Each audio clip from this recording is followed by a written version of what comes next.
All right, everyone, welcome back into another NBA DFS video. I think we got to start off with a little bit of news. So first, I took down a small GPP over Thanksgiving break. It was a very minimal one. I was just plugging in the data from the Occupy model. That was a nice hit. It was a last minute entry. Glad I did it. But it sounds like Nick actually had a little bit of a better turnout, I think I should say. What happened? Let's get the news on that. Yeah, man. Hey, a takedown's a takedown. So shouts out to you first and Yes. foremost. But yeah, last night, I'm sweating NFL all day. I always get deep in the NFL on Sundays. And yeah, we got the news that KD was out, and I was like, okay, I'm going to play more of this slate than I thought. Most of my single entry contests were really small, so I just started hand building at $2.22.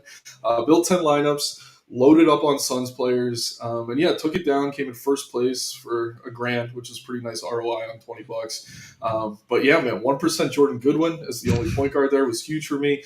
Then I was telling you before, I had nothing in the late games. And the late game was Denver Spurs, and Wemby had like 10 stocks last night. He had like 60 points in 3 quarters, and then Pop, for whatever reason, decides not to play him in the fourth quarter. They're only down 18 points. It wasn't a blowout yet, but thanks to Coach Popovich, I held on for the takedown, sat in first for like 2 hours just waiting for someone to pass me, and it never happened. So, yeah, not the funnest sweat, but definitely the best result possible. So, yeah, coming off a nice win, hoping to carry that momentum into this week and this slate we have tonight. That's awesome. And so how many Suns were you on? Was it 4 then total, or? I think that lineup have 4. I definitely had Booker and Tatum. I think I had them in almost everything. Horford was huge for me. I know the guys who were on stream yesterday were on him as well. And then, yeah, I also had Gordon, Noah Okogie in that lineup. Clutch. Yeah, Okogie was the one guy that had a floor game, I think, for the Suns. So I had him in other lineups, but yeah, I missed him in that one. So I think I had Gordon, Booker. Also Bates Diop was big for me too. Oh, he was only 10% owned. So yeah, 4 Suns on FanDuel, which is the max allowed. That's awesome. So is FanDuel. That's awesome. So yep. You kind of been crushing on FanDuel a little bit, it seems like, as well. Yeah, I mean, I play on DK a little bit, but I definitely keep my volume on FanDuel just because, I mean, I don't know, when you went over there, I don't want to deposit on DK, withdraw on all that crap. So yeah, I don't know. And honestly, I'm used to it. I know some people like that you have the utility spot. You can play 2 centers on DK. There's certain slates I'll play heavier on DK, but I've been on FanDuel for like a decade now, which makes me feel old. But yeah, I mean, I'm just used to it, and it is pretty soft over there, I think, comparatively. But I like playing both sites because, I mean, when someone's mispriced on DK, you could load up on them over there, feel better about fading them on FanDuel, vice versa. But I do like playing both sites where I can. Yeah, I typically I find like when I do my FanDuel lineups, which is not too much, I do seem to have a bigger edge there. Like I primarily play on DraftKings, but sometimes there's just something that sticks out where you can kind of gain a big edge. It kind of sounds like that's what you do with the reverse with DraftKings.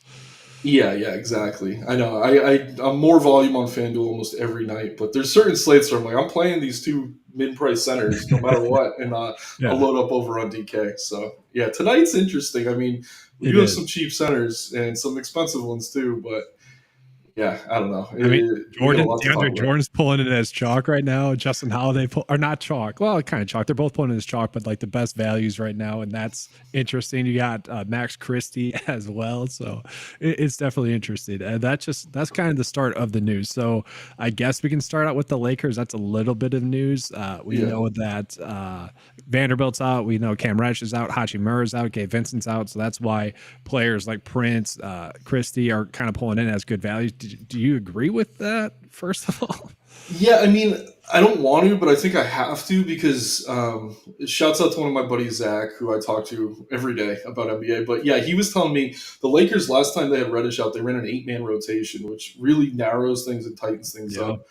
So I'm thinking that's what we're going to see tonight. So off the bench, we'll probably have Reeves, Wood, maybe a little Hayes. But that's it. So that's going to be extended minutes for all these starters, increased usage for all these starters. So yeah, I think Russell, Christie, not crazy about Prince, but if he's going to be lower owned, I definitely think we have to get Prince, obviously LeBron AD, and then Reeves, and then Wood's kind of boom bust. I don't know if I get to Wood, but I think there's 5 or 6 Lakers you really have to consider here, just because they do seem to be one of these teams that run really short rotations with guys out. They're not rushing to get guys like Demoy Hodge or Alex Fudge minutes anytime soon, it seems. So, I think we have to get some of that Lakers value.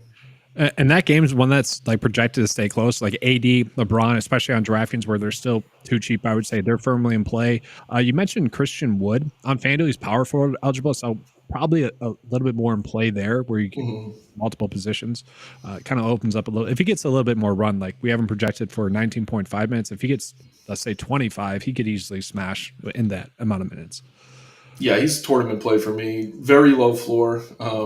Pretty much useless on defense. I don't think they're going to want him on the floor much with Embiid. So maybe when Embiid's off the floor, they put Wood in. He can do a lot offensively. We've seen him well over a fantasy point per minute at times. But yeah, he's probably the riskiest, maybe even riskier than Prince, just because we know Prince will at least get 30 plus minutes here.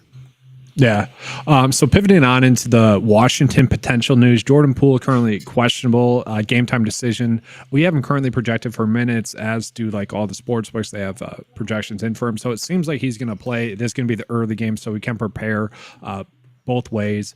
If Poole sits, to me, I'm probably like just jamming in Kyle Kuzma, especially on FanDuel. Like that'd be chalk that I would want to eat. Let's just say if Poole's in, is there anyone you want to be on? And if he's out, who would you be looking at? I mean, if Poole's in, I like the matchup for him. I mean, these are two of the worst teams in the NBA. The total's pushing 240. And again, this should be a close game compared to some of the other ones we have on the slate. So Poole himself would be interesting to me. I wouldn't mind Kuzma here. There's a lot of good centers tonight, but I think Gafford's underpriced on both sites where I think he's 5'7". So yeah, I think all those guys. Denny seems a bit banged up right now. He hasn't really been himself, so I won't really get to him floating around 6K. But yeah, the one thing that I was interested in with Poole out last time, I had a decent amount of Tyus Jones. Lucked into it. Poole got scratched after lock, but he was terrible. And usually when Poole's out, Tyus Jones is the guy who benefits the most. So I don't know if that's an outlier, but I will say if Poole is ruled out, I'll probably get to some Tyus Jones. But if he's in, I think Poole's my favorite wizard, but I'll also mix in some Kuz and Gafford for sure. Yeah, and honestly, I think it was the last live stream that we were on together. We were Corey Kispert and like Danilo Gallinari were pretty chalk. I would say if Poole's out, I would probably want to get to Kispert on FanDuel. He's only small forward eligible there though, so kind of tightens up or restricts you a little bit. But I think he would just get a few more shot attempts up, and it's a cheap price tag.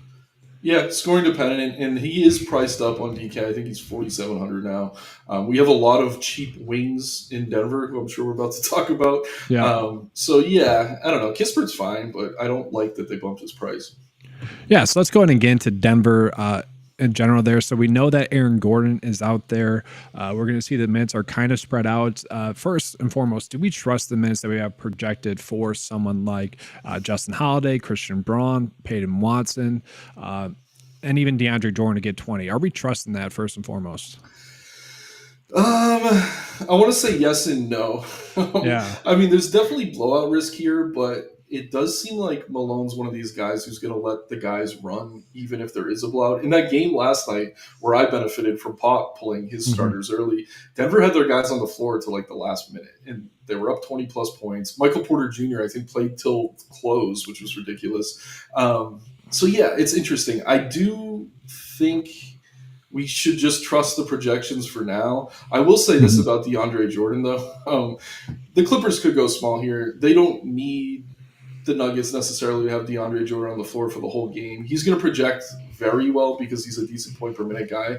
But dating back to when the Nets had KD and Kyrie, and they said, "Oh yeah, we're also going to bring in DeAndre Jordan as our big guy here," he was terrible, man. And I remember just hating the Nets for not starting Jared Allen over him for a long time. They pretty much cost Kenny Atkinson his job. And yeah, I hate DeAndre Jordan personally. And if he's going to be chalk, especially on FanDuel where you have one center play, I think I can get away from it. But honestly, I mean, it's scary.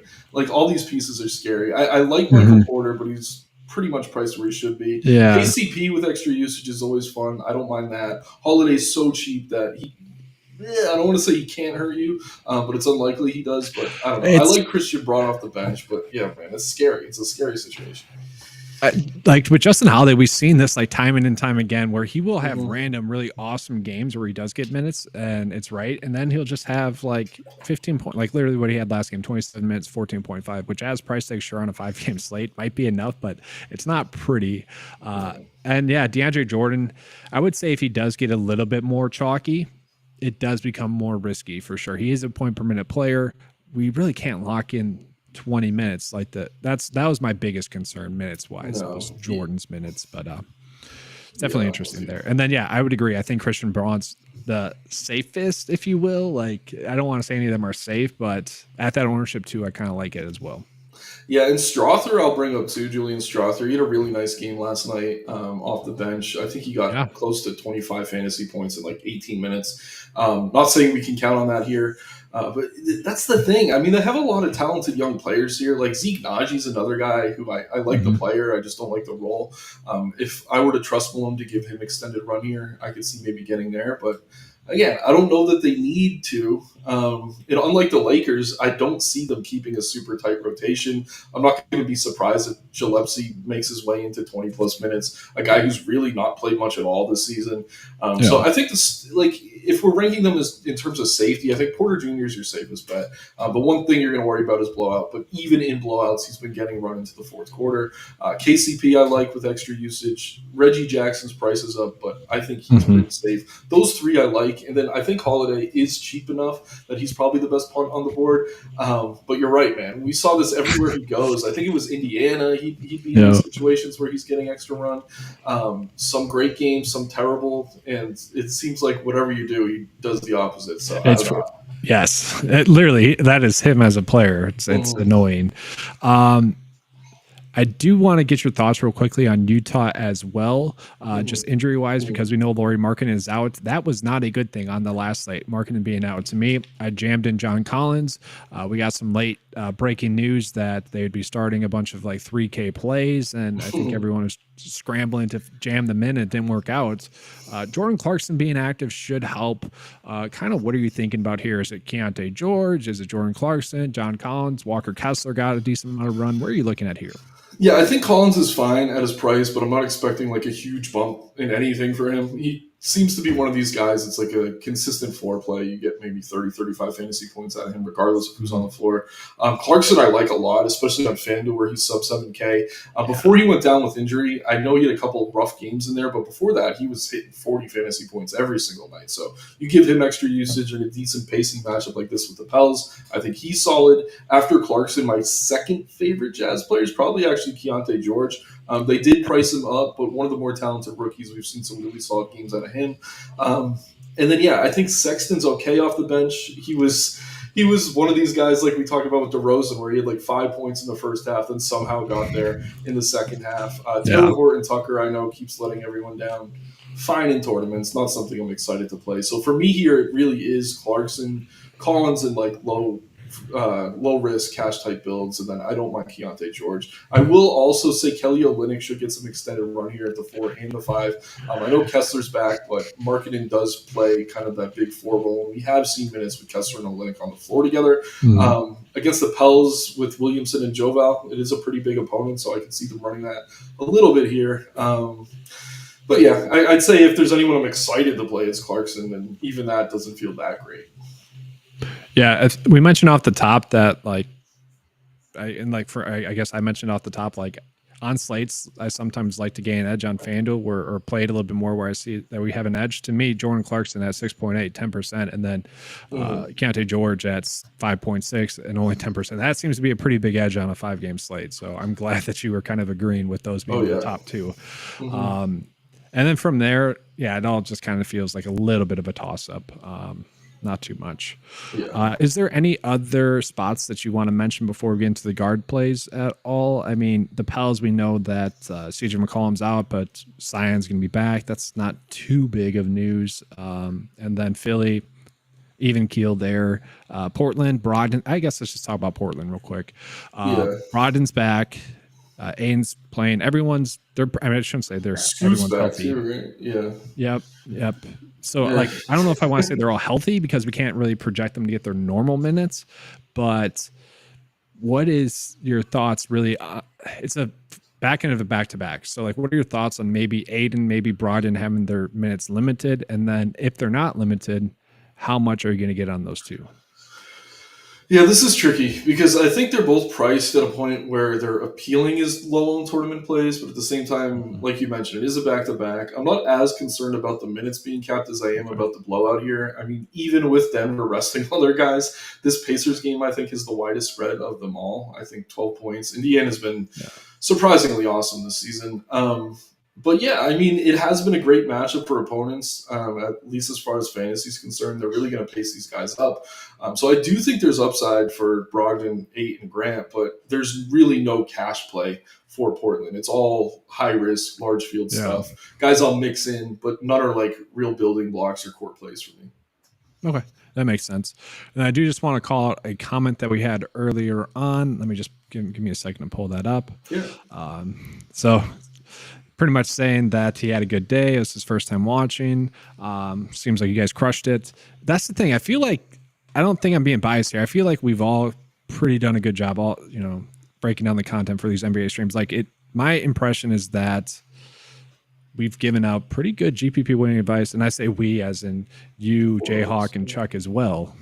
Yeah, the four of us, I mean, we rotate through the week, and I think we have a really solid group. Like, I don't know. And I think just bouncing ideas off each other, I mean, we kind of catch each other on certain things. But I mean, really, I mean, for what are we, a month or so into the season, I think we've been about as solid as we can be. And I'll also say this, I know there's a lot of like echo chambering across the industry. Certain players get steamed up for no reason. I do feel like we're kind of on our own little island, which is nice. And especially when you're playing tournaments, that's where you want to be. Like, you don't always want to be with the group think.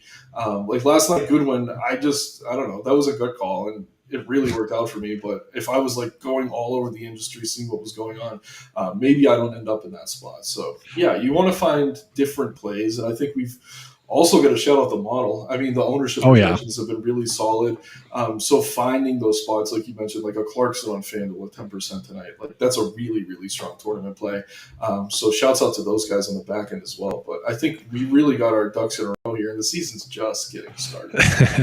I know, I'm like, it better not just be like early season variance and that. I mean, we get more data. It should only get better, right? Exactly. No, honestly, I think it's been a really good balance. The model just crushing it, and then us like being able to apply, kind of the human aspect of one or two like potential pivots, low owned plays that are just really shockingly low owned on slates. And so it's been nice to have been able to apply that in a useful way, not only for us, but for others as well. I think that's the biggest takeaway is that whether it's the Discord, whether it's the live stream, people have been benefiting from it. So it's pretty awesome to see. And also it's a weird thing. Like I think we'd all love for us to get more views, but at the same time, it's like, it's not a massive thing. So like someone like Jordan Goodwin, who's clearly underowned, is not getting chalk. Like if we had 1,000 views per night, it'd be no. I know we're competing crazy with bigger sites in these time slots, and like are the shows we have with the most views are when, I don't know, for whatever reason we stick in our time slot. And so if the slate times change, like those are when we have the most views. But you're right. I mean,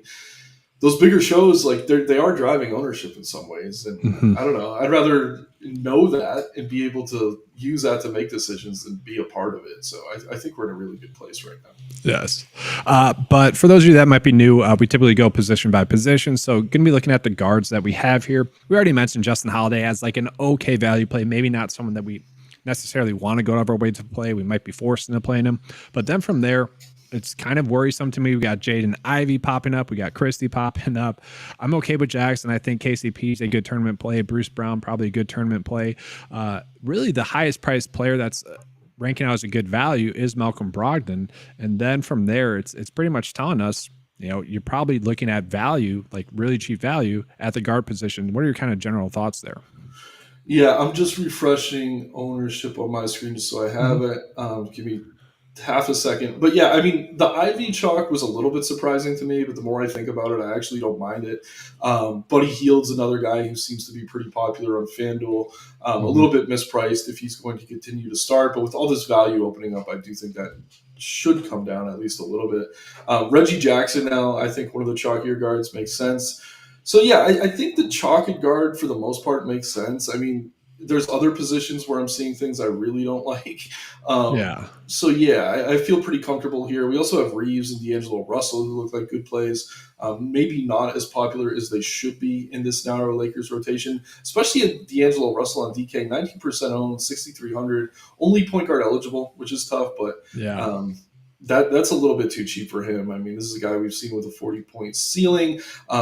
Philly, obviously tough defensively in the front court, but that does create lanes for shooters. So maybe if things are tough in the paint tonight on both ends, we see some of the shooters in this game on both sides emerge. Yeah. So guys like Russell are going to be appealing to me, Reeves, and then maybe on the other side, something like Maxey, who I do think is a bit overpriced compared to some of the other options, but I think we're getting him low owned because of it. So I don't know. I'm all over the place right now. It's kind of scattered.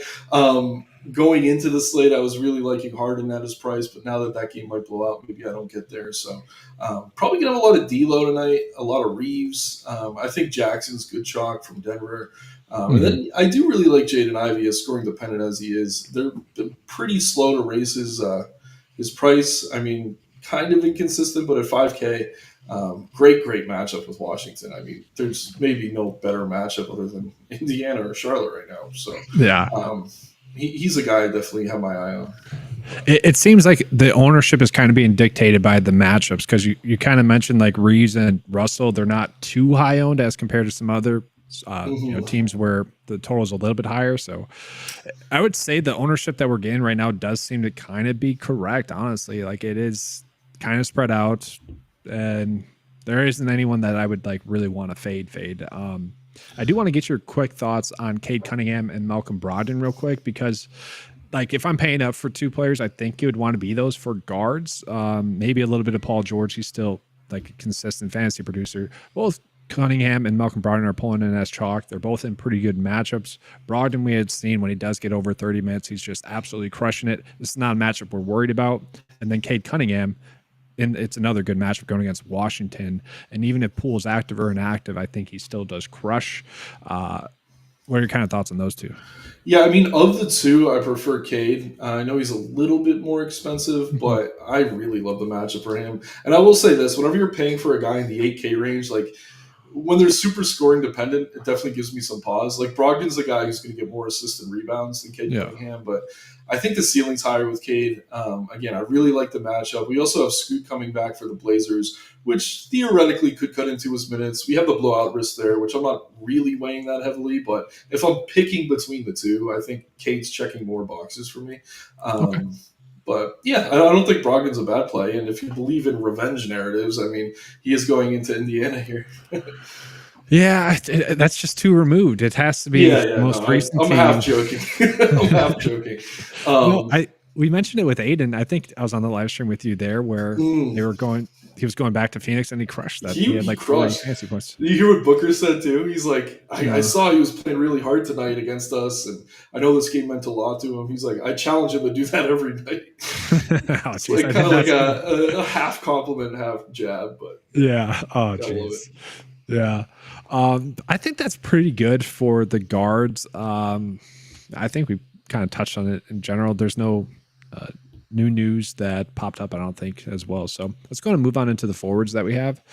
And to me, I'm kind of wondering right away, you said that really didn't have any hot takes, I guess, for the guard position. Do you have any initial takes for the forwards? Because we are getting some chalk. Zion, at least on FanDuel, is extreme chalk. But then from there, at least looking at DraftKings wise, not too much extreme chalk. So let's first get your thoughts on Zion as chalk. Is that correct? Buddy Hield's chalk as well. I think that's correct. And then just your initial thoughts on DraftKings for the forwards. Yeah, I mean, it's tricky now because like I had these like firm thoughts before we had all this late breaking news, but yeah. 8,100 for Zion with no McCollum does feel too cheap. And it is a good matchup with Utah, so I think I'm fine getting there. Michael Porter's mispriced at 6,900. Kuzma's mispriced. I don't know. I think 8,700 for Paul George is probably the first guy over 20% on FanDuel. I probably wouldn't get to that heavily.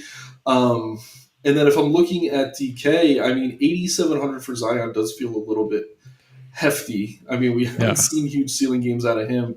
So yeah, I'm more comfortable with Zion on FanDuel. He's twice his own, so I think the ownership is kind of following me as far as that concerned. And then I do see Reeves drawing some ownership, and I do see a comment. I don't know if you want to pull it up from I'll pull it up. Courtney here about Reeves doesn't look so great in the model right now. And yeah, I mean, you're not wrong. We're looking at the projected minutes, though, 30.9. And I don't know if the model's fully accounting for the fact that Reeves has been moved to the second unit.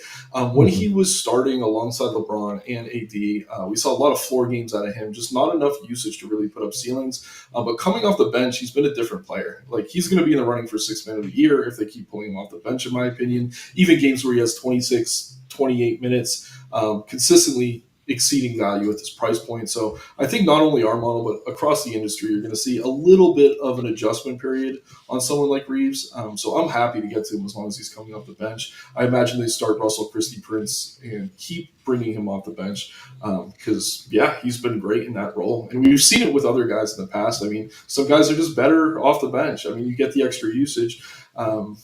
And I mean, it's worked out. I think it's also benefited D'Angelo Russell as well. He's better as a third option than a second. So you're getting minutes of him with James and Davis, where Reeves is kind of staggering with one or the other. And that's really benefited both of them. So shouts out to the Lakers for figuring that out pretty quickly, right? Because it was an issue early in the season. Well, it's like the previous years with Westbrook and stuff. It's just like, why does it take so long for the Lakers to figure out easy stuff? Yeah, check the NBA Twitter, guys. It's simple. Looks like Poole's in, so it doesn't make me love. I like Poole. He's fine. He's fine. Scoring dependent. He's been bad this season. He's kind of a meme. But yeah, man. I mean, I think he's finally getting confident here. And I think it was Chuck talking. I don't know if he was with you or Jayhawk. I was listening to one of the streams. There's like this viral video of Poole on the bench, just like yelling at Denny, like looking disengaged. And now there's like this other video out of him like super in the huddle, like flexing his like jaw, like really focused. And I don't know. I think he heard again, and I think Chuck said it. It's like some of the bullying on NBA Twitter actually gets to these guys. I know KCP a couple years ago, Lakers Twitter was just murdering him, and he suddenly started going off. So I mean, sometimes bullying works, and I think we're seeing that a little bit with Jordan Poole. Well, it's just like it's the F around, find out type stuff. He did that way too much. He found out that he kind of sucks when he does that, and now he's a little bit more locked in, it seems. I do want to answer this football question just real quick. It's fun. I would say Khalil Herbert's going to play like 70% to 50% of the snaps, where Ty Chandler, you can't guarantee him to play 50%. Herbert's an easy one there. I like it. I'm with you. I agree. And then just getting back into the forwards that we have here. Looking at it, let's just sort by value. I already know Justin Holiday, sure. Like, I feel like he's a starting point, and then once you build out the rest of your lineup, you try to pivot up off of him. Like, I don't know, is that your thoughts? Yeah, I mean, a little different. Yeah, I was hoping we'd have like a bigger gap in ownership between him and Christie, because I was going to say Christie's a great pivot in tournaments, but it looks like most people are going to have both in their low risk builds. For me, I think Christie, I mean, again, you're sharing usage with these starters, but he's more aggressive, generally speaking. And Justin Holiday, it's just like such a wide range of outcomes. So yeah, I think Christie's a similar play. I think they should project similarly. But yeah, I think as far as punts go, they're both fine. Bruce Brown, it seems like the field's finally realizing that he's not who they want him to be. He's had some big games, but they're few and far between. And you've seen slates on FanDuel where he's like 50%. He's down to 17 now. I think that's about right. Torian Prince, 2%, 3%. That seems too low. And I don't like Torian Prince. I never want to play Torian Prince. But tonight, if that's going to hold and he's going to be sub 5-10%, I'd love to pivot to him over some of these Christie and Holiday shares if I'm playing multiple lineups. A guy who probably needs to hit a few threes to hit value. But again, short rotation for the Lakers, increased usage. And while it's not a great matchup, it's probably a better matchup for the wings than it is for the bigs. So maybe that benefits Prince here. And again, I'm not a guy who plays Prince. I know Chuck really likes him. He's made a lot of money playing him at low ownership. But tonight, I think I'm with him. I think this is a slate where you got to look at that ownership and just say, hey, this is a guy you could easily outscore Holiday and Christie. You're only playing about 1K more. And yeah, you're getting a tenth of the ownership. So, and it's not like he's that much more expensive than Christie. And I would like he should probably be 10%, I would say, on both sites, and he's extremely lower than that with his projected minutes. And it's not like he's been playing terribly recently as well. So it's definitely strange, I would say. That might even go hand in hand with Reeves' rotation right now too, where we're seeing maybe a little bit more consistency out of Prince. I don't know, but I would say I agree with the low ownership call. Yeah. I really want to answer this question too for which Cordy here, one? because I think I misspoke a little bit on Cade Cunningham. Okay. Can you all give me an example of scoring dependent? So I misspoke a little bit because Cunningham does get assists. But there's certain guys like Harden, there's certain guys like Brogdon who, even if they're not scoring, can hit you value in 7 to 8K range. So the best example wasn't Cunningham. Like a true scoring dependent guy would be someone like Poole, who really just scores most of the time. And again, Poole's coming off a game where he has 7 assists. So like when I'm saying this, it's not perfect. But if I'm comparing RJ two Barrett. players, RJ Barrett, yeah, I mean, yeah, that's a pretty good one. Who else? I mean, Grayson Allen when he's in there, like. There's guys who just shoot. Buddy Hield is a really good example, I think, a guy who really needs to score to get there. But I think I misspoke because I was comparing him directly to Brogdon. I called it more scoring dependent. But yeah, he gets assists. He's a guy who can facilitate a little bit. But yeah, and D'Lo historically has been a guy who's kind of scoring dependent.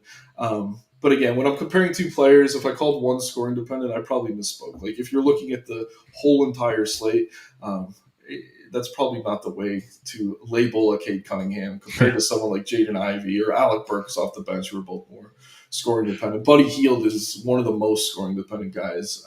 But yeah, I mean, they're taking a ton of shots, but if their shot's not falling, you're not going to hit value. So they have lower floors when they score more than do everything else. So I hope that helps, Corey. I'm sorry for misspeaking. I don't mean to shade Cade here. But yeah, I was just comparing him to Brogdon, who usually does get a lot of rebound stocks, etc. We did get I think 2 interesting questions, kind of just thoughts on Embiid tonight, and then we also got Halliburton ?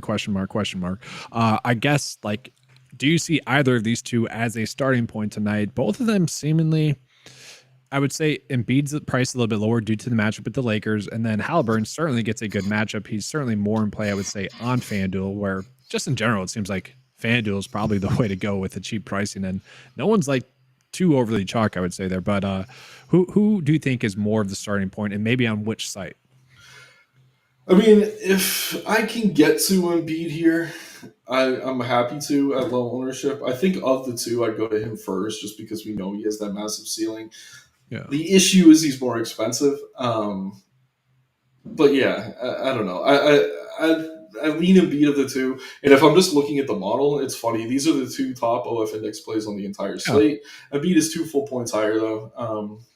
And if we're looking at value, he actually grades the same in terms of value on FanDuel as a better value play. I know we're talking about the most expensive plays on the slate, but in terms of paying off his salary, I think that happens more often than not with Embiid. So I like Embiid more, and I also think we have better variety at guard tonight. I mean, there's a couple center plays that I feel okay about. I really like Jaden Ivey. When we get to center, we can talk about it. Gafford as well. But there's way more guards. So I think in terms of like scarcity at the position, Embiid kind of stands out over some of these other guys. I mean, AD's fine. But yeah, of the two, it's Embiid. I'm playing like, I think 10 or so lineups tonight. I do want to have shares of both, though. I will say that. Okay. But yeah, as a first guy in, I think neither. If it were one, it would be Embiid. Okay. Yeah, let's go ahead and just actually get into the centers there. So we already mentioned Embiid. Then we have Anthony Davis. I think he's a naturally, like, just good pay down from Embiid. And then we got Miles Turner in his smash spot. J Val's someone that on any night could really go off, but you know, he's the GPP only play. Aiden, we kind of mentioned. The player that I really want your thoughts on is going to be Jalen Duren. I think that, that's a starting point because he's not too chalk, projected to get 28 minutes or so at a cheap price tag in a decent matchup. What are your kind of initial thoughts on Duren? This might be bold, but I think he's my favorite center play on the slate, point per dollar. Obviously, Embiid and Davis have massive upside. But yeah, man, he's mispriced in my opinion. He was out for an injury. They kind of were a little bit hesitant kind of working him back. But before he went down the first time, he was priced up to like 8K, and people were still rostering him at that price. He was consistently hitting value, consistently getting 40, 50 fantasy points. And this is as good of a matchup as it gets for bigs against Washington. So I love Duren here. He's going to be my highest on center. I'll say this. I'm in the $50 single entry tonight on FanDuel. Duren is my center there. Really, really love him. Just love the matchup. Love the low ownership. I love the price. I could also play AD at power forward on FanDuel, so maybe that's a part of it. Oh, that opens up some. Yeah, that opens things up a little bit. But in terms of point per dollar, if I can't afford Embiid, I mean, I love Durant here. Really, really do. And it seems like a misprice.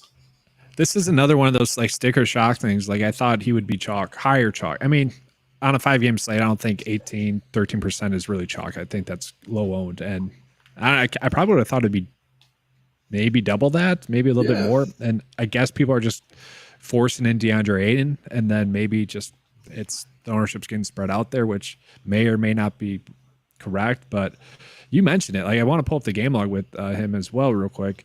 Last game, kind of got into foul trouble, 5 fouls in that game. Philly, I'm not sure what happened there, only 23 minutes. And then it's a long time against Milwaukee. That was on the 8th, 28 minutes there, foul trouble, still crushed. And so that's my long way of saying, like the minutes projection that we have in there, although it's probably right, it could be wrong. And it could be wrong in the way that he might get 3 more minutes. And if he gets 3 more minutes, I think we're going to see closer to what we saw from him in that early game sample size where he just was crushing. Yeah, I think that Philly game where he played 14 was the game he got hurt. Not 100% on that, but that would explain that. And then, I mean, even with foul trouble, he was pushing 40 fantasy points last game. I mean, we are seeing the ownership now. I don't know how recently you've refreshed on the Andre Jordan. I'll refresh it again. Yeah, he's 66 on DK now, 43 over on FanDuel. I mean, it's like there's not like a ton of great punt value on this slate, but there is opportunity cost at center on FanDuel. So I'm going to Ivy more. I'm going to mix in some Embiid. I'll probably have a lineup or two with Jordan, but I like it better on DK where you're playing 2 centers. You're not missing out on these other guys. And yeah, could Jordan go for 30 fantasy points? Maybe. But again, there's a Clippers team that's not really loving Zubac right now, and even so, it's not like he's some big presence in the front court. Like I feel like they could go small here. It's just I don't know that they have the forwards to go small. Like I don't know that we're going to see a ton of Zeke Naji or anything. So I don't mind Jordan, but again, it's super chalk. Like it just feels like if we're talking process over results, this is the type of player you get away from in these situations. Not in cash games. If you're playing cash games, just play him. But in smaller field stuff at this ridiculous ownership, like man, I don't want to play DeAndre Jordan. I feel like he shouldn't even be in the league anymore. He's a good locker room guy.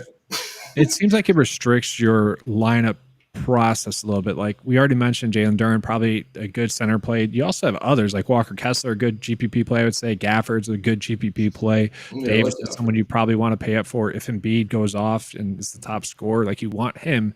And so, again, I don't think it's wrong, but I think the ownership's a little too high. I would say the ownership that we have on FanDuel at 38, that should probably be the DraftKings ownership. And then I'd be finding the chalk. Would you too if it was on DraftKings, if it was 38? Yeah, and like I said, I mean, I don't want to sit here and say he's a terrible play. Like, at his price, the model has him as the best value play on the slate. Like on DK for sure. I think on FanDuel, on FanDuel as well. So you should play him in cash games. You should play him in small field. It's just for me, I'm like looking for ways to get different. In doing that and paying up for center, you're going to be in more of the mid-range at the other positions. So your lineup's already very unique for a 5-game slate. So that's a good way to get different too. It's not just that you're playing a different center. It's like your whole lineup's going to be constructed different. Like other people are going to be paying up for LeBron. Maybe you don't do that if you're paying up for center. I'm trying to see which other expensive guys are popular right now. I don't think there's that.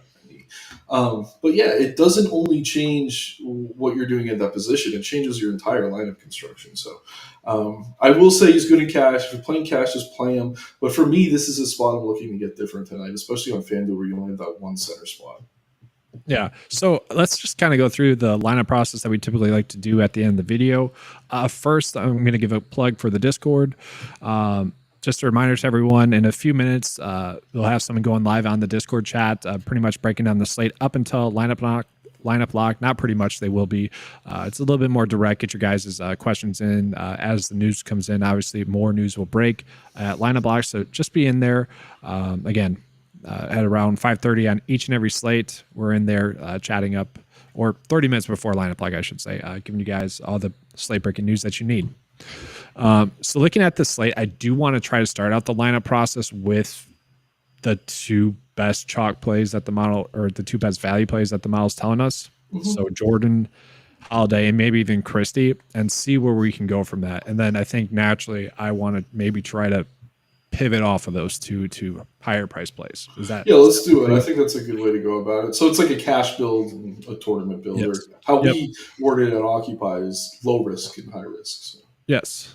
And so I guess, would you rather, in general, play Holiday in the forward or shooting guard spot to start? Most of the time it's forward. I feel like we usually have good options at shooting guard. Yep. Okay, so we'll do that, and we'll go Jordan.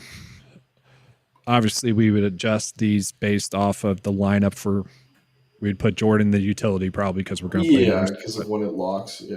Mm-hmm. And then we'll do Christie in there, just next best value. We'll go shooting guard, whatever. That's fine.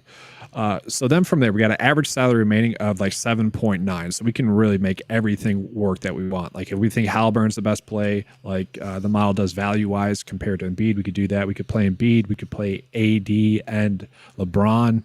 I guess, is there anyone you're gung-ho about that maybe the model agrees with, or maybe you like a little bit more? I mean, interested in. I feel like if you're using all of those value pieces, you almost have to go with Embiid or Halliburton. And like I said, I slightly prefer Embiid of the two, so I think we go with Embiid. And I honestly think let's just try it with both. That's an idea. 5.6. I mean, you could make that work. Then that's not bad at all. Power forward wise, actually, real quick, I want your thoughts on Kevin Knox. Is he starting?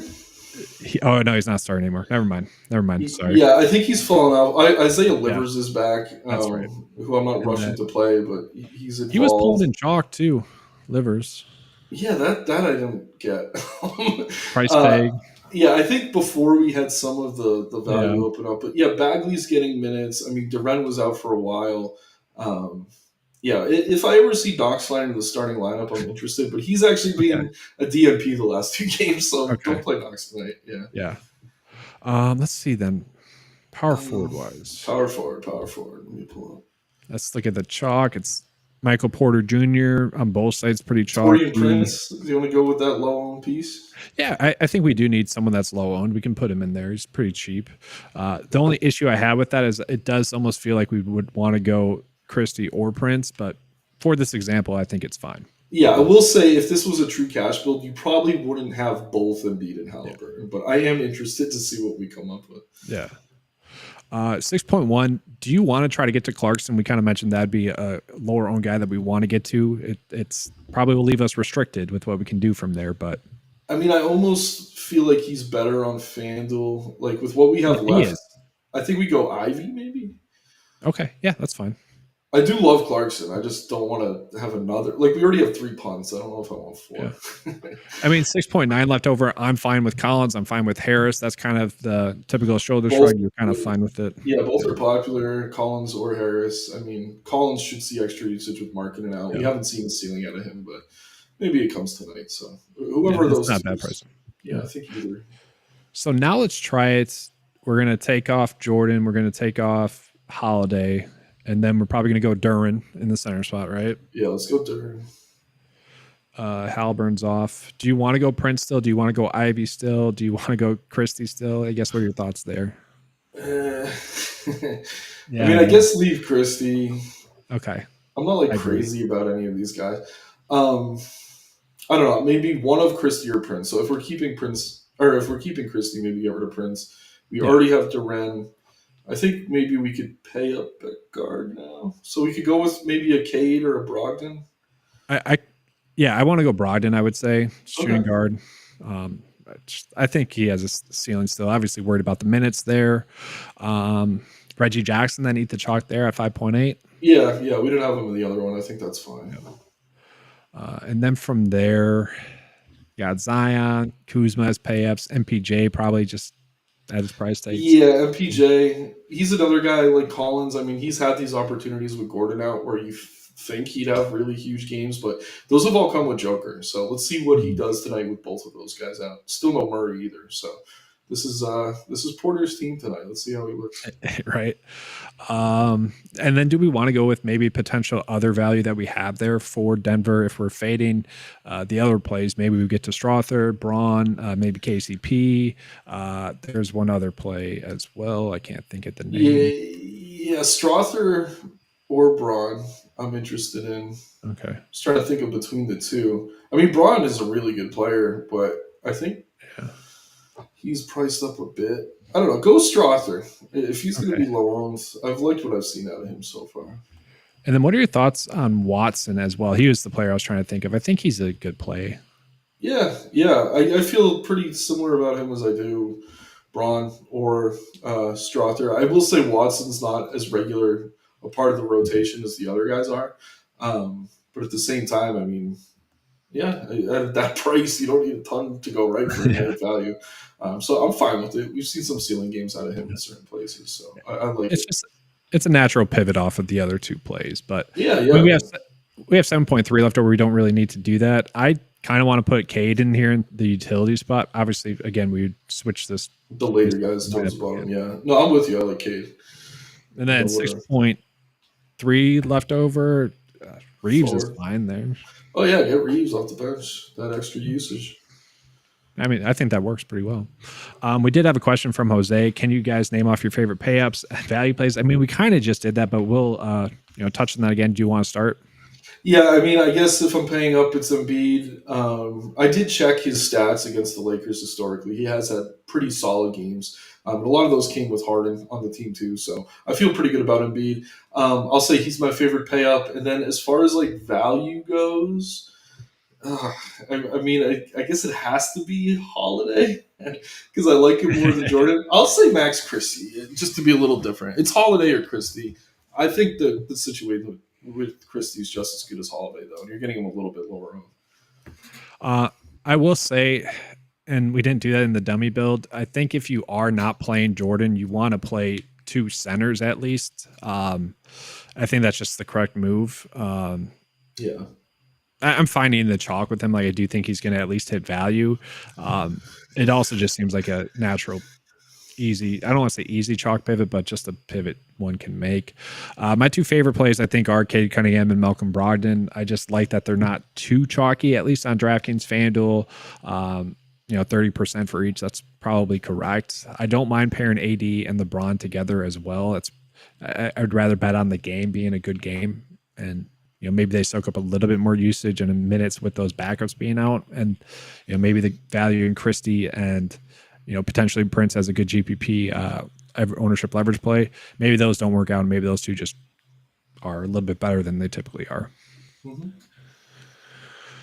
But I think that's pretty much going to do it. I know we kind of just gave our last-minute thoughts. Do you have any more last-minute thoughts here? No, I mean, I'm just scrolling through depth charts to see if I had any really sneaky value here. I mean, no last-minute thoughts. Like I said, I think Jordan's good in your cash games, your low-risk contests, but I'm not going to be surprised if things go wrong for him. That game does have the lowest total on the board, is one of the wider spreads. And on the contrary, I guess Jordan does have history with the Clippers back when they had Lob City with CP3 and all that crap, but I don't think anyone cares. But I don't know. It just never feels good playing DeAndre Jordan, period. Hasn't in years. I mean, he's only projected to get 21 minutes. That's the biggest issue.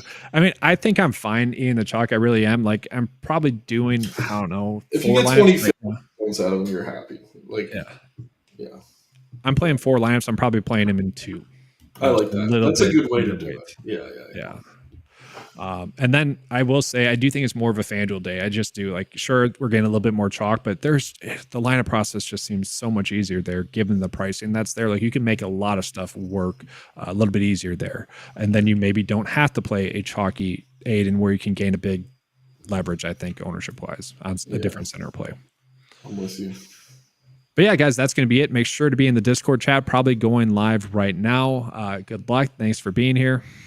Did I steal your line there? I stole your line, didn't I? I don't know. Good luck, everyone. Let's make some money tonight. Take care. See you guys.